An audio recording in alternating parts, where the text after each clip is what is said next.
বিসমিল্লাহির রহমানির রহিম। আমার চ্যানেলে আপনাকে স্বাগত। কত বড় বেহায়া, কত বড় নির্লজ্জা, কত বড় দুশ্চরিত্রের, কত বড় খারাপ মানুষ হলে এই কাজটা করতে পারে।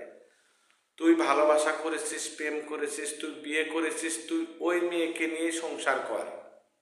তুই তৃতীয় কেন বিয়ে করলি? বলছি, একটা দুষ্ট বাজে কাজ হয়েছে। সে দুষ্ট বাজে কাজটা হয়েছে একটা ছেলের দ্বারা। তিনি এমন একটা কাজ করেছে, একটা মেয়েকে বিয়ে করেছে, রেজিস্ট্রারি করে নাই। বাংলাদেশ নিয়ম অনুযায়ী রেজিস্ট্রারি খাতায় তার নাম করতে হবে, তার কাবিন করতে হবে, এত টাকা দেনমোহর ধার্য করিয়া, এত টাকা বাকি রাখিয়া, এত টাকা নগদ রাখিয়া, মানে গয়না যে দেয় নগদ দিয়া, তার সাথে অমুকের ছেলের সাথে অমুকের মেয়ের বিবাহ বন্ধনে আবদ্ধ হইল, বলো কবুল, এরকম বলে। কিন্তু খাতায় রেজিস্ট্রারি থাকে। আর এই ছেলেটা বিয়ে করেছে, কিন্তু সে ছেলেটার রেজিস্ট্রারি নাই, মিথ্যা প্রলোভন দেখিয়ে বিয়ে করেছে। আমি মিডিয়াতে দেখে আশ্চর্য হয়ে গেলাম যে কত বড় খারাপ বাজে মানুষ হলে পারে এই কাজটা করতে পারে। আজকে দেখেন, বিয়ে বাড়িতে বিয়ে করতে গিয়েছে, বর ছেলেকে মিষ্টি খাওয়ানো বা দুধ খাওয়ানোর জন্য অন্য রুমে নিয়ে যায়।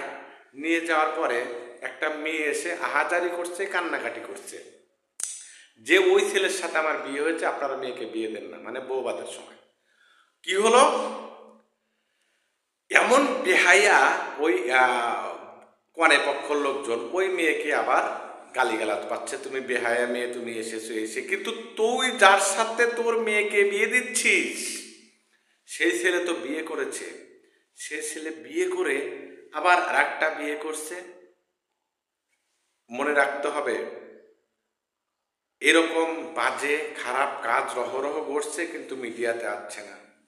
মনে রাখতে হবে, আপনি যদি পাপ করেন, আপনার পাপের খেসারত আপনাকে দিতে হবে। এই দুনিয়ার মাটিতেই আপনার পাপের খেসারত হবে। আর আমরা কেমন মানুষ যে বিয়ে করার পরে তুই পীড়িত করে ভালোবাসা করে বিয়ে করেছিস, বিয়ে করার পরে ওই মেয়েকে বাদ দিয়ে আর একটা মেয়েকে বিয়ে করছে, আর একটা মেয়ের জীবন নষ্ট করবে। তাহলে এই ছেলেটা কেমন? আমি মিডিয়াতে তো দেখে অবাক হয়ে গেলাম।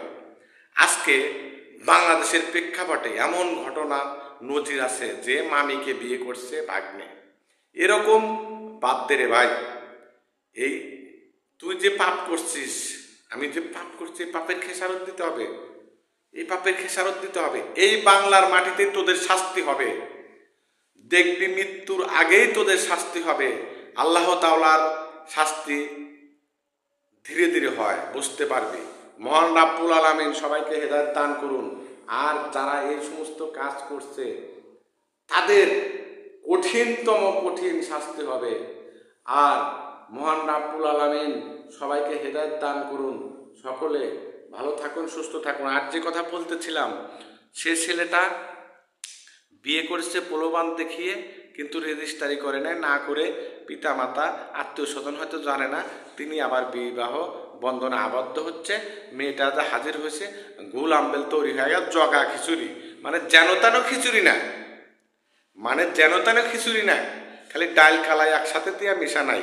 এখানে জাবরা, এখানে শাক পাতার বিভিন্ন কিছু দিয়ে জগা খিচুড়ি পাকিয়েছে।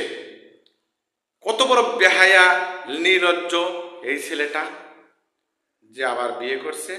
সকলকে আল্লাহ হেদায়েত দান করুন। আমার চ্যানেলে নতুন হয়ে থাকলে সাবস্ক্রাইব করে যাবেন, ফেসবুক থেকে দেখে থাকলে ফলো করে যাবেন। আল্লাহ হাফেজ।